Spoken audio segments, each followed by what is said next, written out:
ಶ್ರೀಗುರುಭ್ಯೋ ನಮಃ ಹರಿ ಓಂ. ಶಂಕರಂ ಶಂಕರಾಚಾರ್ಯಂ ಕೇಶವಂ ಬಾದರಾಯಣಂ ಸೂತ್ರಭಾಷ್ಯಕೃತೌ ವಂದೇ ಭಗವಂತೌ ಪುನಃ ಪುನಃ. ಶ್ರುತಿಸ್ಮೃತಿಪುರಾಣಾನಾಂ ಆಲಯಂ ಕರುಣಾಲಯಂ ನಮಾಮಿ ಭಗವತ್ಪಾದಂ ಶಂಕರಂ ಲೋಕಶಂಕರಂ. ಭಾರತೀ ಕರುಣಾಪಾತ್ರಂ ಭಾರತೀ ಪದಭೂಷಣಂ ಭಾರತೀ ಪದಮಾರೂಢಂ ಭಾರತೀ ತೀರ್ಥಮಾಶ್ರಯೇ. ವಿದ್ಯಾವಿನಯಸಂಪನ್ನಂ ವೀತರಾಗಂ ವಿವೇಕಿನಂ ವಂದೇ ವೇದಾಂತತತ್ತ್ವಜ್ಞಂ ವಿಧುಶೇಖರಭಾರತೀಂ ವಂದೇ तं ಸಚ್ಚಿದಾನಂದಂ ಯತಿವರ್ಯಂ ಮಹಾಮತಿಂ. ವೇದಾಂತಸಾರಜ್ಞಂ ಸದ್ಗುರುಂ ಪ್ರಣತೋಸ್ಮ್ಯಹಂ ಶ್ರೀಗುರುಂ ಪ್ರಣತೋಸ್ಮ್ಯಹಂ. ಸದಾಹಂ ಸಂಪ್ರದಾಯಜ್ಞಂ ಸಂಯಮೀಂದ್ರಂ ಸದಾಶ್ರಯಂ ಸದ್ಗುರುಂ ಸಚ್ಚಿದಾನಂದಂ ಸದಾಚಾರಂ ಸಮಾಶ್ರಯೇ. ಶ್ರೀಮಚ್ಛಂಕರ ಭಗವತ್ಪೂಜ್ಯಪಾದಮಹಾಸದ್ಗುರುಭ್ಯೋ ನಮಃ. ಶ್ರೀ ಶ್ರೀ ಸಚ್ಚಿದಾನಂದೇಂದ್ರ ಸರಸ್ವತೀ ಸದ್ಗುರುಪಾದುಕಾಭ್ಯಾಂ ನಮಃ. ನಮೋ ನಮಃ ಶಂಕರ ಪಾದುಕಾಭ್ಯಾಂ. ಶಂಕರ ಭಾನು ಚಾನಲ್ ವೀಕ್ಷಕರು, ಶಂಕರ ಭಗವತ್ ಪೂಜ್ಯ ಪಾದಾಚಾರ್ಯರ ಪರಮ ಭಕ್ತರೂ ಆಗಿರುವ ಮುಮುಕ್ಷ ಸಾಧಕರಾದ ತಮ್ಮೆಲ್ಲರಿಗೂ ಇಂದಿನ ಕಾರ್ಯಕ್ರಮಕ್ಕೆ ಹೃತ್ಪೂರ್ವಕವಾದ ಪ್ರೇಮಪೂರ್ವಕವಾದ ಸುಸ್ವಾಗತಗಳನ್ನು ಕೋರುತ್ತಾ ಇದೀಗ ಕಾರ್ಯಕ್ರಮವನ್ನು ಪ್ರಾರಂಭ ಮಾಡೋಣ. ವೇದಾಂತ ಪ್ರಪಂಚದಲ್ಲಿ ಸಹಸ್ರಾರು ಗ್ರಂಥಗಳಿವೆ. ಎಲ್ಲ ಗ್ರಂಥಗಳಿಗೂ ತಮ್ಮ ತಮ್ಮ ಸ್ಥಾನದಲ್ಲಿ ಅದ್ಭುತವಾದಂಥ ಯೋಗ್ಯತೆ ಇದೆ. ಪ್ರತಿಯೊಂದು ಗ್ರಂಥವೂ ಶ್ರೇಷ್ಠವಾದದ್ದೇ. ಆದರೆ ಈ ವೇದಾಂತ ಪ್ರಪಂಚದಲ್ಲಿರುವ ಎಲ್ಲ ಗ್ರಂಥಗಳ ಪೈಕಿ ಮೆರೆಯುತ್ತಿರುವಂಥ ಒಂದು ಗ್ರಂಥ ರತ್ನ ಎಂದರೆ ಬ್ರಹ್ಮಸೂತ್ರಗಳು. ಭಗವಾನ್ ಬಾದರಾಯಣಾಚಾರ್ಯರಿಂದ 4 ಅಧ್ಯಾಯಗಳಲ್ಲಿ 16 ಅಧಿಕರಣಗಳಲ್ಲಿ 191 ಅಧಿಕರಣಗಳಲ್ಲಿ 555 ಸೂತ್ರಗಳಲ್ಲಿ ಅಡಕವಾಗಿರುವಂಥ ಗ್ರಂಥ ಬ್ರಹ್ಮಸೂತ್ರ. ಈ ಬ್ರಹ್ಮಸೂತ್ರಕ್ಕೆ ಅನೇಕ ಹೆಸರುಗಳು. ವೇದಾಂತ ಮೀಮಾಂಸಾ ಶಾಸ್ತ್ರ, ಉತ್ತರ ಮೀಮಾಂಸಾ ದರ್ಶನ, ಶಾರೀರಿಕ ಮೀಮಾಂಸಾ ದರ್ಶನ, ವೇದಾಂತ ಮೀಮಾಂಸಾ ದರ್ಶನ. ಈ ಬ್ರಹ್ಮಸೂತ್ರಗಳನ್ನು ಬರೆದಿರುವಂಥ ಮಹಾತ್ಮರು ಸರ್ವಜ್ಞ ಸದೃಶರಾದ ಭಗವಾನ್ ಬಾದರಾಯಣಾಚಾರ್ಯರು. ಈ ಬ್ರಹ್ಮಸೂತ್ರಗಳಿಗೆ ಅನೇಕ ಜನ ಮಹಾತ್ಮರು ಭಾಷ್ಯಗಳನ್ನು ಬರೆದಿದ್ದಾರೆ. ಶಂಕರಾಚಾರ್ಯರ ಭಾಷ್ಯದಿಂದ ಪ್ರಾರಂಭ ಮಾಡಿಕೊಂಡು ಅನೇಕ ಜನ ಯತಿಪುಂಗವರು, ಮಹಾತ್ಮರು, ತಪಸ್ವಿಗಳು, ವಿದ್ವಾಂಸರು ಭಾಷ್ಯಗಳನ್ನು ಬರೆದಿದ್ದಾರೆ. ಅದನ್ನು ಪಟ್ಟಿಯನ್ನು ಕೊಡ್ತೇನೆ ಇವತ್ತು, ನೆನಪಿಟ್ಕೊಳ್ಳಿ. ಮೊಟ್ಟ ಮೊದಲಿಗೆ 8ನೇ ಶತಮಾನದಲ್ಲಿ ಈ ಬ್ರಹ್ಮಸೂತ್ರಗಳಿಗೆ ಭಾಷ್ಯವನ್ನು ಬರೆದಂಥ ಮಹಾತ್ಮರು ಶಂಕರ ಭಗವತ್ ಪೂಜ್ಯಪಾದಾಚಾರ್ಯರು. ಅದ್ವೈತ ಸಿದ್ಧಾಂತದ ಪರವಾಗಿ 555 ಸೂತ್ರಗಳಿಗೆ ಪದವಾಕ್ಯ ಪ್ರಮಾಣಗಳನ್ನು ಅನುಸರಿಸಿ ಭಗವತ್ಪಾದ ಶಂಕರರು ಸುಂದರವಾದ ಭಾಷ್ಯ ಬರೆದಿದ್ದಾರೆ.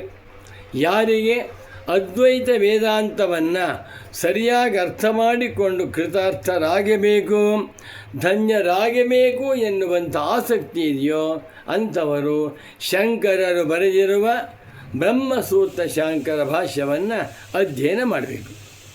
ಅನಂತರ ಅನೇಕ ಜನ ಮಹಾತ್ಮರ ಭಾಷ್ಯವನ್ನು ಬರೆದಿದ್ದಾರೆ. ಮತ್ತೊಬ್ಬರು ಭಗವದ್ ರಾಮಾನುಜಾಚಾರ್ಯರು ವಿಶಿಷ್ಟಾದ್ವೈತ ಸಿದ್ಧಾಂತದ ಪರವಾಗಿ ಈ ಬ್ರಹ್ಮಸೂತ್ರಗಳಿಗೆ ಭಾಷ್ಯವನ್ನು ಬರೆದಿದ್ದಾರೆ. ಅನಂತರ ಶ್ರೀಮನ್ ಮಧ್ವಾಚಾರ್ಯರು 11ನೇ ಶತಮಾನದಲ್ಲಿ ಅವತಾರ ಮಾಡಿರುವ ಆನಂದ ತೀರ್ಥರೆಂಬ ಮಧ್ವಾಚಾರ್ಯರು ದ್ವೈತ ಸಿದ್ಧಾಂತ ಪರವಾಗಿ 555 ಸೂತ್ರಗಳಿಗೆ ಭಾಷ್ಯವನ್ನು ಬರೆದಿದ್ದಾರೆ. ಅನಂತರ ಶ್ರೀಕಂಠ ಶಿವಾಚಾರ್ಯರೆಂಬ ಮಹಾತ್ಮರು ಶಿವ ವಿಶಿಷ್ಟಾದ್ವೈತ ಸಿದ್ಧಾಂತ ಪರವಾಗಿ ಇದೇ ಬ್ರಹ್ಮಸೂತ್ರಗಳಿಗೆ ಭಾಷ್ಯವನ್ನು ಬರೆದಿದ್ದಾರೆ. ಮತ್ತೊಬ್ಬರು ವಲ್ಲಭಾಚಾರ್ಯರು ಅಂತ ಅವರು ಶುದ್ಧಾದ್ವೈತ ವೇದಾಂತ ಸಿದ್ಧಾಂತ ಪರವಾಗಿ ಈ ಎಲ್ಲ ಸೂತ್ರಗಳಿಗೂ ಸುಂದರವಾದಂಥ ಭಾಷ್ಯ ಬರೆದಿದ್ದಾರೆ. ಅನಂತರ ಬಂದಂಥ ನಿಂಬಾರ್ಕಾಚಾರ್ಯರು ಅಂತ ಮತ್ತೊಬ್ಬ ಮಹಾತ್ಮರು ಅವರು ದ್ವೈತಾದ್ವೈತ ಸಿದ್ಧಾಂತ ಪರವಾಗಿ ಈ ಬ್ರಹ್ಮಸೂತ್ರಗಳು ದ್ವೈತವನ್ನು ಹೇಳ್ತಾ ಇವೆ, ಅದ್ವೈತವನ್ನು ಹೇಳ್ತಾ ಇವೆ. ಆದ್ದರಿಂದ ದ್ವೈತಾದ್ವೈತ ಸಿದ್ಧಾಂತವೇ ಸರಿ ಎಂದು ಭಾಷ್ಯ ಬರೆದಿದ್ದಾರೆ. ಅನಂತರ ಭಾಸ್ಕರಾಚಾರ್ಯರು ಅಂತ ಒಬ್ಬ ಮಹಾತ್ಮರು ಅವರು ಭೇದಾಭೇದ ಸಿದ್ಧಾಂತ ಪರವಾಗಿ ಭೇದವೂ ಉಂಟು ಅಭೇದವೂ ಉಂಟು ಎನ್ನುವುದನ್ನು ಈ ಸೂತ್ರಗಳಲ್ಲಿ ತಿಳಿಸಿದ್ದಾರೆ ಅಂತ ಭಾಷ್ಯ ಬರೆದಿದ್ದಾರೆ. ಅನಂತರ 8ನೇ ಭಾಷ್ಯ ವಿಜ್ಞಾನ ಭಿಕ್ಷು ಒಬ್ಬ ಯತಿವರೇಣ್ಯರು ಅವರು ವಿಶಿಷ್ಟಾದ್ವೈತ ವಿಶೇಷ ಪರವಾಗಿ ಒಂದು ಭಾಷ್ಯವನ್ನು ಬರೆದಿದ್ದಾರೆ. 9ನೇ ಭಾಷ್ಯ ಬಲದೇವ ಉಪಾಧ್ಯಾಯ ಅವರು ಅಚಿಂತ್ಯಾಭೇದ ಸಿದ್ಧಾಂತ ಅಚಿಂತ್ಯ ಅಭೇದ ಸಿದ್ಧಾಂತ ಎನ್ನುವಂಥ ಸಿದ್ಧಾಂತ ಇಟ್ಕೊಂಡು ಅದರ ಪರವಾಗಿ ಭಾಷ್ಯ ಬರೆದಿದ್ದಾರೆ. ಅನಂತರ 10ನೆಯವರು ಶ್ರೀಕರಾಚಾರ್ಯರು ಅಂತ ಒಬ್ಬ ಮಹಾತ್ಮರು ಅವರು ಶಿವಾದ್ವೈತ ಸಿದ್ಧಾಂತ ಪರವಾಗಿ ಶಿವಾದ್ವೈತವನ್ನೇ ಹೇಳ್ತಾ ಇದೆ, ಶಿವನೇ ಅದ್ವೈತ ತತ್ವ ಎನ್ನುವುದನ್ನು ಕುರಿತು ಭಾಷ್ಯ ಬರೆದಿದ್ದಾರೆ. ಮತ್ತೊಬ್ಬರು ಅಭಿನವ ಶುಕಾಚಾರ್ಯರು ಅಂತ ಇವರು ಭಾಗವತ ಸಿದ್ಧಾಂತ ಪರವಾಗಿ ಭಾಗವತದ ಸಿದ್ಧಾಂತವನ್ನೇ ಬ್ರಹ್ಮಸೂತ್ರಗಳಲ್ಲಿ ತಿಳಿಸಿದ್ದಾರೆ ಎಂದು ಬರೆದಿದ್ದಾರೆ. ಹೀಗೆ ಸುಮಾರು 11 ಜನ ವಿದ್ವಾಂಸರು ಯತಿಗಳು ಈ ಬ್ರಹ್ಮಸೂತ್ರಗಳ ಮೇಲೆ ಭಾಷ್ಯ ಬರೆದಿದ್ದಾರೆ. ಇದನ್ನು ನೋಡಿದಾಗ ನಮಗೆ ಪರಮಾಶ್ಚರ್ಯವಾಗುತ್ತೆ. ಆ ಬ್ರಹ್ಮಸೂತ್ರಗಳಿಗೆ ಎಷ್ಟು ಮಹತ್ವ ಉಂಟು. 8ನೇ ಶತಮಾನದಲ್ಲಿ ಭಗವತ್ಪಾದ ಶಂಕರಾಚಾರ್ಯರಿಂದ ಅದ್ವೈತ ಸಿದ್ಧಾಂತ ಪರವಾಗಿ ಭಾಷ್ಯ ಬರೆಯಲ್ಪಟ್ಟು ಅನಂತರ 9ನೇ ಶತಮಾನ 10ನೇ ಶತಮಾನ 12ನೇ ಶತಮಾನ 16 18 ಹೀಗೆ ಒಬ್ಬೊಬ್ಬ ವಿದ್ವಾಂಸರು ಕೂಡ ಬ್ರಹ್ಮಸೂತ್ರಗಳ ಮೇಲೆ ಭಾಷ್ಯ ಬರೆದಿದ್ದಾರೆ.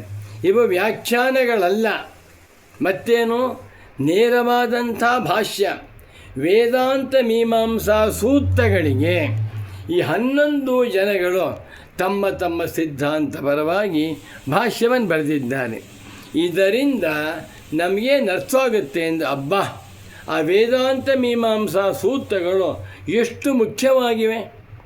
ಎಲ್ಲ ವಿದ್ವಾಂಸರ ಮನಸ್ಸಿನಲ್ಲಿ ಒಂದು ಅಭಿಪ್ರಾಯವಿದೆ, ನಮ್ಮ ಸಿದ್ಧಾಂತವನ್ನು ನಾವುಗಳು ಬ್ರಹ್ಮಸೂತ್ರಗಳ ಮೇಲೆ ತೋರಿಸ್ಬಿಟ್ರೆ ಹೀಗಂತ ಭಗವಾನ್ ಬಾದರಾಯಣಾಚಾರ್ಯರವರು ವೇದಾಂತ ಮೀಮಾಂಸಾ ದರ್ಶನದಲ್ಲಿ ಹೇಳಿದ್ದಾರೆ ಎನ್ನುವುದನ್ನು ತೋರಿಸ್ಬಿಟ್ರೆ ನಮ್ಮ ಸಿದ್ಧಾಂತಕ್ಕೆ ಒಂದು ಸ್ಥಾನಮಾನ ಬರುತ್ತೆ, ನಮ್ಮ ಸಿದ್ಧಾಂತ ಪ್ರಚಾರಗೊಳ್ಳುತ್ತದೆ ಎನ್ನುವಂಥ ದೃಷ್ಟಿಯಿಂದ 11 ಜನ ವಿದ್ವಾಂಸರು, 11 ಜನ ಯತಿವರೇಣ್ಯರು, 11 ಜನ ಪ್ರಕಾಂಡ ಪಂಡಿತರು ತಮ್ಮ ತಮ್ಮ ಭಾಷ್ಯಗಳನ್ನು ಬರೆದಿದ್ದಾರೆ. ನಾವೇನು ತಿಳ್ಕೋಬೇಕಿದ್ರಿಂದ ಆ ವೇದಾಂತ ಮೀಮಾಂಸಾ ದರ್ಶನ ಎನ್ನುವ ಒಂದು ಉದ್ಗ್ರಂಥ ಎಷ್ಟು ಬಂಧುರವಾಗಿದೆ, ಎಷ್ಟು ಅರ್ಥವತ್ತಾಗಿದೆ, ಎಷ್ಟು ವ್ಯಾಪಕವಾಗಿದೆ ಮತ್ತು ಎಷ್ಟು ತಾತ್ಪರ್ಯ ಉಳ್ಳದ್ದಾಗಿದೆ ಅಂತ ತಿಳ್ಕೊಳ್ಬೇಕು. ಪ್ರಕೃತ ಈ ಎಲ್ಲ ಭಾಷ್ಯಕಾರರಿಗೂ ಮೂಲ ಗುರುಗಳು ಶಂಕರಾಚಾರ್ಯರು.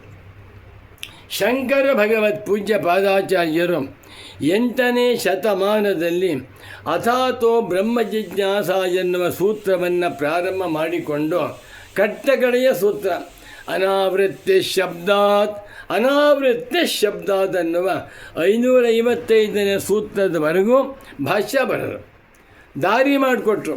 ಸೂತ್ರಗಳಿಗೆ ಹೇಗೆ ಭಾಷ್ಯವನ್ನು ಬರೆಯಬೇಕು ಎನ್ನುವ ಮಾರ್ಗದರ್ಶನವನ್ನು ಮಾಡಿ ವೇದಾಂತ ಭಾಷ್ಯ ಮಾರ್ಗದರ್ಶಿಗಳಾದರು. ಅದನ್ನನುಸರಿಸಿ ಎಲ್ಲರೂ ಗಾಡಿ ಬಿಡ್ತಾ ಇದ್ದಾರೆ. ಈಗ ಮೊಟ್ಟ ಮೊದಲು ಒಂದು ಕಾಡು, ಭಾಳ ಕಷ್ಟ ಹೋಗಬೇಕಾದ್ರೆ ಅದರಲ್ಲಿ ಹುಲಿ ಸಿಂಹ ಇವೆಲ್ಲ ಇರುತ್ತೆ. ಅದನ್ನೆಲ್ಲ ದಾಟಿಕೊಂಡು ರಸ್ತೆಯನ್ನು ಫಸ್ಟ್ ಕ್ಲಾಸ್ ಟಾರ್ ರೋಡ್ ಮಾಡಿಬಿಟ್ಟು ಶಂಕರಾಚಾರ್ಯರು. ಆ ಟಾರ್ ರೋಡ್ ಮೇಲೆ ಅನೇಕ ಜನ ಮಹಾತ್ಮರ ವಿದ್ವಾಂಸರು ತಾವು ಭಾಷ್ಯವನ್ನು ಬರೆದಿದ್ದಾರೆ. ಆದ್ದರಿಂದ ಎಲ್ಲ ಬ್ರಹ್ಮಸೂತ್ರ ಭಾಷ್ಯಕಾರರಿಗೂ ಶಂಕರ ಭಗವತ್ ಪೂಜ್ಯ ಪಾದಾಚಾರ್ಯರು ಉಪಜೀವ್ಯಗಳಾಗಿದ್ದಾರೆ. ಅವರನ್ನನುಸರಿಸಿ ಭಾಷ್ಯವನ್ನು ಬರೆದಿದ್ದಾರೆ. ಅಂಥ ಶಂಕರ ಭಗವತ್ ಪೂಜ್ಯ ಪಾದಾಚಾರ್ಯರ ಶಾಂಕರ ಬ್ರಹ್ಮಸೂತ್ರ ಭಾಷ್ಯವನ್ನು ನಾವುಗಳು ಅರ್ಥ ಮಾಡಿಕೊಂಡು ಉದ್ಧಾರವಾದರೆ ಜನ್ಮ ಸಾರ್ಥಕವಾಗುತ್ತೆ. ನಾವೆಲ್ಲರೂ ಸ್ವಲ್ಪ ಶ್ರಮಪಟ್ಟು ಕನ್ನಡ ಭಾಷೆಯಲ್ಲಿ ಪರಮ ಪೂಜ್ಯ ಅಪರ ಶಂಕರರಾಗಿರುವ ಶ್ರೀ ಶ್ರೀ ಶ್ರೀ ಸಚ್ಚಿದಾನಂದೇಂದ್ರ ಸರಸ್ವತಿ ಸ್ವಾಮಿಗಳವರು ಬ್ರಹ್ಮಸೂತ್ರ ಶಾಂಕರ ಭಾಷ್ಯವನ್ನು ತರ್ಜಿಮೆ ಮಾಡಿದ್ದಾರೆ.